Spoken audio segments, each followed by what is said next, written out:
This special Aeronautics and Space report brought to you by NASA.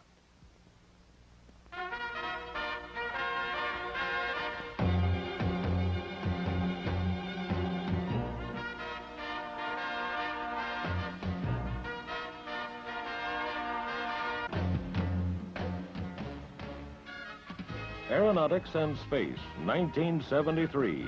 These were the highlights.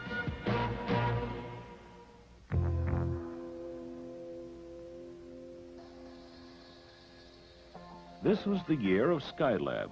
Skylab got off to a shaky start when a heat-deflecting micrometeoroid shield was ripped off during launch, causing the loss of one solar wing and jamming the other. Although in orbit, the big space station was overheating and low on power. People on the ground, however, hastily designed a replacement, an umbrella-like device that would protect the workshop's thin skin from the hot sun. The first crew then used the newly designed sunshade to repair the overheating space station.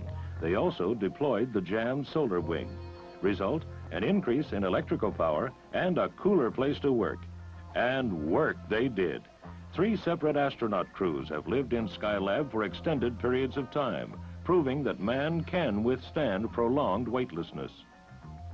By training Skylab's onboard telescopes in the direction of the sun, the science of solar astronomy has been extended beyond the limits of Earth-based observations.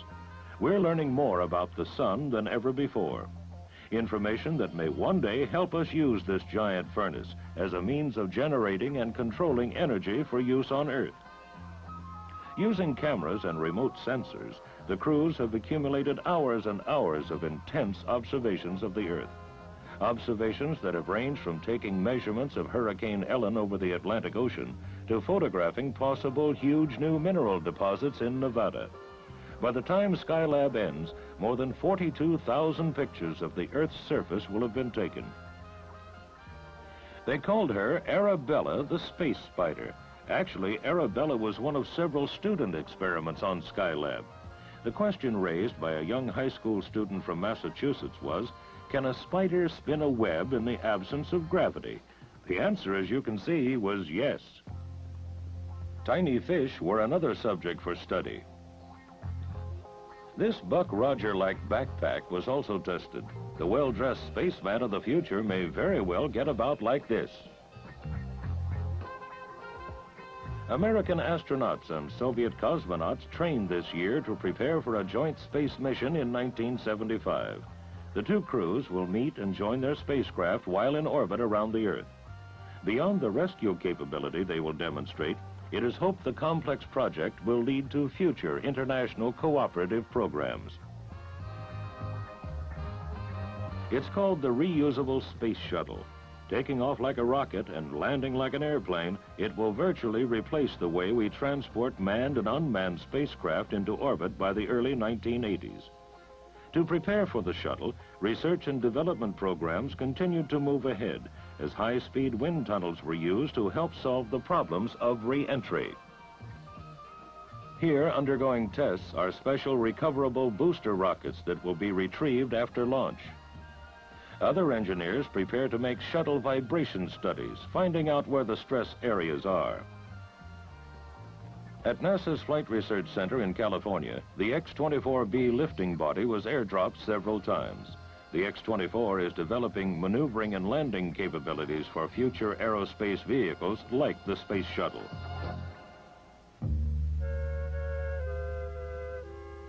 This is an artist's concept of the asteroid belt.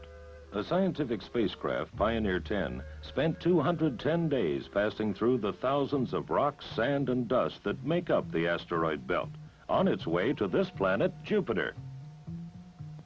On December 3rd, after traveling 500 million miles from Earth, Pioneer 10 returned close-up pictures and scientific data as it passed within 81,000 miles of the giant planet.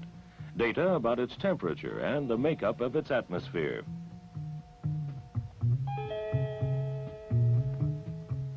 Mercury, smallest planet in the solar system and closest planet to the sun, so close that it's difficult to observe from Earth. This Mariner spacecraft is on its way there now. After swinging around Venus next February, picking up speed from that planet's gravity, it will be propelled on toward Mercury. On March 29, 1974, as Mariner flies by the tiny planet, its 2 television cameras will return pictures, while other instruments probe in an effort to better understand its makeup. Technicians work around the Radio Astronomy Explorer satellite at the Kennedy Space Center. Its job is to explore the sources of low-frequency radio noise in our galaxy and beyond. Launched into orbit around the moon, it is expected to provide astronomers with a better picture of extraterrestrial radio signals.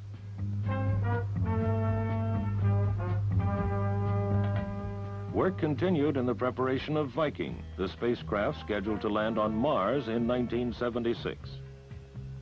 Trying to answer as many questions as possible before landing on the red planet, scientists have been attempting to simulate the Martian atmosphere.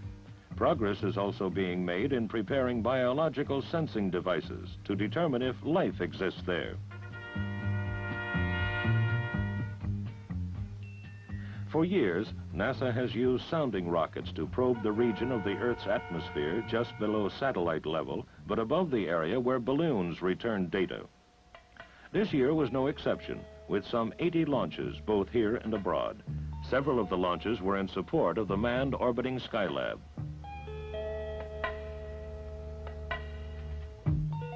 Comet Kohoutek is on its way. Visible between mid-November and late January, it will eventually be as bright or brighter than the famous Halley's Comet of 1910. When Kohoutek reaches its closest point to the Sun on December 28th, it will have completed a journey that began about 2 million years ago. 4 NASA spacecraft, sounding rockets, balloons, Skylab, ground-based observatories, and telescope-carrying aircraft like this will team up to form the most comprehensive comet watch ever planned. Astronomers are eager to determine the elements that make up Kohoutek, elements that should tell us more about the nature and origin of the Sun and other planets.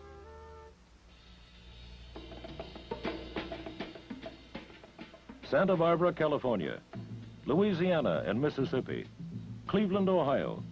All these places, like many others, have one thing in common.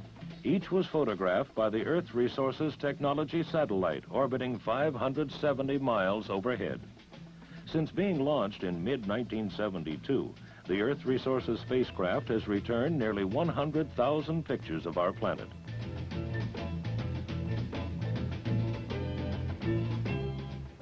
More specifically, it is proving extremely useful in such applications as land use and timber inventory, crop identification, water pollution, and improved maps.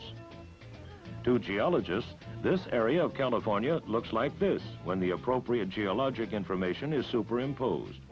Investigators look forward to even more exciting possibilities for operational use in the future. For example, during this past summer, a remote sensing station was tested that can tell when conditions exist for a forest fire to occur. In less than an hour, valuable fire index data was relayed via the Earth Resources satellite to the California Division of Forestry headquarters in Sacramento. The highly successful experiment has important implications for those areas troubled by forest fires. Helping verify images from spacecraft are the U-2 high-altitude Earth survey planes. Flying at altitudes of 65,000 feet, the U-2 has evolved into a sophisticated research tool in its own right. These are just a few of the high-quality pictures returned. Pictures that have spotted smoke from forest fires in California and helped survey the extent of damage done by tree-killing tussock moths in Washington and Oregon. The Lewis Research Center in Cleveland is scene of a program to explore and demonstrate how navigation of the Great Lakes may be extended year-round. Ice maps are made with the help of a reconnaissance plane on loan from the U.S. Army. Its special radar provides detailed images similar to black and white photographs. Another plane records ice surface temperatures. NASA scientists also regularly fly in Coast Guard helicopters equipped with a type of radar that measures ice thickness. To verify these instrument measurements with actual conditions on the ice surface, samples are taken along the flight path. The system is expected to be in use this winter, making it possible to extend the shipping season and potentially saving millions of dollars.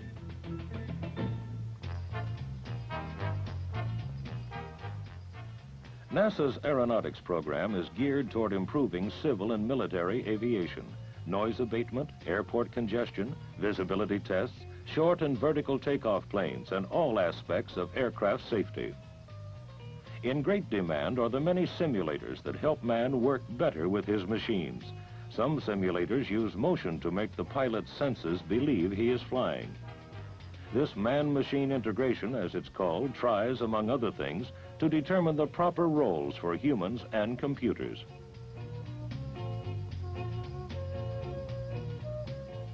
Emphasis continues on the rapidly growing class of planes used by individuals or as executive aircraft. Consider the problem of wake turbulence, tornado-like patterns of air that trail behind large jets. These vortices, as they are called, pose a hazard for smaller, lighter-weight aircraft following in their wake. Through laboratory and wind tunnel tests and actual in-flight analysis, NASA is studying ways to break up the whirling air masses, eliminating the danger to smaller planes. A research program is underway to identify acceptable airplane ride qualities. These passengers respond to a variety of vibrations and motions without actually flying. Simulators like this one at the Langley Research Center are used to study passenger response under controlled conditions. The simulator work is correlated with flight tests at the Flight Research Center. Volunteer passengers read, write, eat, and drink, typical passenger activities. During the flight, they evaluate the degree of motion and electronically record their rating. The U.S. Army Flying Crane helicopter is a unique machine. When the helicopter developed excessive vibrations under certain payload conditions, the Army was assisted by NASA in solving the problem. The solution developed involved bonding stiff, lightweight boron epoxy materials to the aluminum frame. The process eliminated the problem and provided a weight saving of 60 pounds besides. So successful has the composite materials program been that test applications are planned for the wing, rudder, and aileron components of large transport aircraft. At the Flight Research Center, test pilots are flying a plane without having to leave the ground. Actually, it's a new way of flight testing advanced aircraft that's both more economical and less hazardous. A typical flight involves air launching a large-scale model from high altitude. A research pilot in a realistically recreated cockpit on the ground, complete with flight controls, flies the remotely piloted craft using computers and television. The television camera is installed in the model where the pilot would normally sit. This view is then transmitted to the test pilot. Since the research pilot on the ground has direct control over the model, he is able to perform high-risk flight maneuvers such as stalls and rolling. At the end of a typical 9-minute test flight, the model is lowered by parachute. In the final stages, it is recovered in midair by a helicopter and brought gently to the ground for reuse. Speed and fuel consumption. These factors have great impact on the design and performance of future aircraft. This Air Force plane, the YF-12, is being test flown to study such things.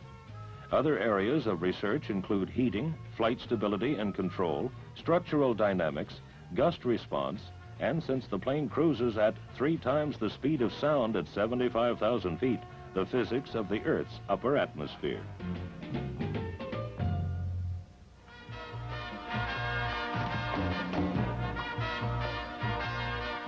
Manned spaceflight, space science and applications, aeronautics, and research and development. 1973, a year of significant achievement.